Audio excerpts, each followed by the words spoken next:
کچھ لوگ ایسے ہوتے ہیں کہ جو اللہ تعالیٰ سے دعائیں کرتے ہیں، اللہ تعالیٰ سے دعا کرنے کو پسند کرتے ہیں اور وہ دعائیں کرتے بھی ہیں، اور کچھ لوگ ایسے ہوتے ہیں کہ جو اللہ سے دعائیں کرنا پسند بھی کرتے ہیں لیکن ان کا دعاؤں میں دل نہیں لگتا ہے۔ تو دعا عبادتوں کا مغز ہے۔ اللہ تعالیٰ قرآن کریم میں ارشاد فرماتا ہے، ادعونی استجب لکم، مجھ سے دعائیں کرو، میں تمہاری دعاؤں کو قبول کرنے والا ہوں۔ اگر آپ کی دعا قبول نہیں ہوتی ہیں، کافی عرصہ ہو چکا ہے آپ کی دعائیں قبول نہیں ہوتی ہیں، آپ نے اچھے اچھے مقامات پر اپنی دعاؤں کو کیا،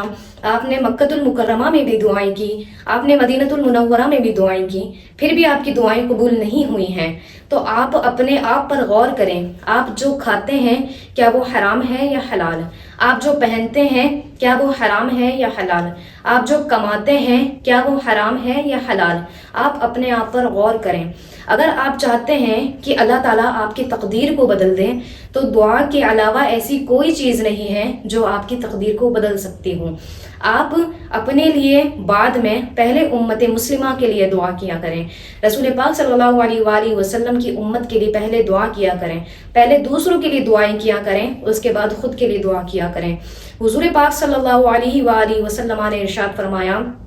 آپ کی دعائیں کبھی رد نہیں ہوتی ہیں۔ ایک وہ چیز ہے، دعا کے 3 طریقے ہیں۔ سب سے پہلا یہ ہے کہ آپ جو بھی دعا کرتے ہیں اللہ فوراً اسے قبول کرتا ہے، وہ آپ کے حق میں بہتر ہوتا ہے تو اللہ فوری طور پر اسے قبول کر لیتا ہے۔ دوسرا طریقہ یہ ہے کہ اللہ تعالیٰ سے آپ دعائیں کرتے ہیں، اللہ تعالیٰ آپ کی دعاؤں کو قبول نہیں کرتا ہے، بلکہ آپ جو دعا کرتے ہیں اس کے عوض میں اللہ آپ کو دوسری چیز عطا کر دیتا ہے، بلکہ آپ کی پہلی دعا کو اس وجہ سے قبول نہیں فرماتا ہے کیونکہ وہ آپ کے حق میں بہتر نہیں ہوتی ہے، تو اسی کے عوض میں اللہ آپ کو وہ چیز عطا کرتا ہے جو آپ کے حق میں بہتر ہوتی ہے۔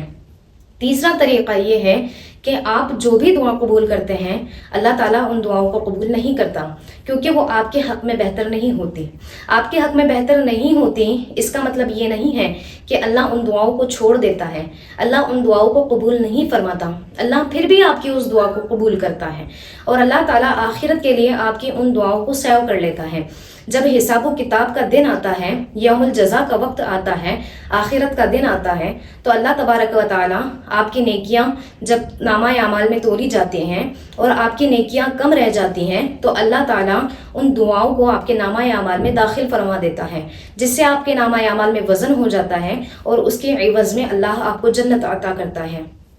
ایک مرتبہ حضرت موسیٰ علیہ السلام نے دیکھا کہ ایک شخص اللہ سے دعائیں کر رہا ہے، گڑ گڑا کر دعائیں کر رہا ہے، بڑی شدت سے اللہ سے دعائیں کر رہا ہے، اللہ سے مانگ رہا ہے، رو رہا ہے۔ اللہ تعالیٰ سے حضرت موسیٰ علیہ السلام نے ارشاد فرمایا، یا اللہ یہ تیری بارگاہ میں گڑ گڑا کر دعائیں کر رہا ہے، تجھ سے دعا کر رہا ہے، تجھ سے مانگ رہا ہے، تیری بارگاہ میں رو رہا ہے، یا اللہ تو اس کی دعاؤں کو قبول فرما لے۔ حضرت موسیٰ علیہ السلام کی اس جواب پر اللہ نے ارشاد فرمایا، اے موسیٰ علیہ السلام، اگر یہ اتنا روئے کہ رو رو کر مر جائے اور یہ اپنے ہاتھوں کو اتنا بلند کرے کہ اس کے ہاتھ آسمان کو چھو جائیں، میں پھر بھی اس کی دعا کو قبول نہیں کروں گا۔ حضرت موسیٰ علیہ السلام نے ارشاد فرمایا، یا رب العالمین ایسا کیوں؟ تو اللہ تعالیٰ نے ارشاد فرمایا، اے موسیٰ علیہ السلام، جو یہ کھاتا ہے وہ حرام کھاتا ہے، جو یہ پہنتا ہے وہ حرام پہنتا ہے، جو یہ کماتا ہے وہ بھی حرام کماتا ہے۔ تو ہمیں خود پر توجہ دینی چاہیے کہ کیا ہم جو کماتے ہیں اگر ہماری دعا قبول نہیں ہوتی ہے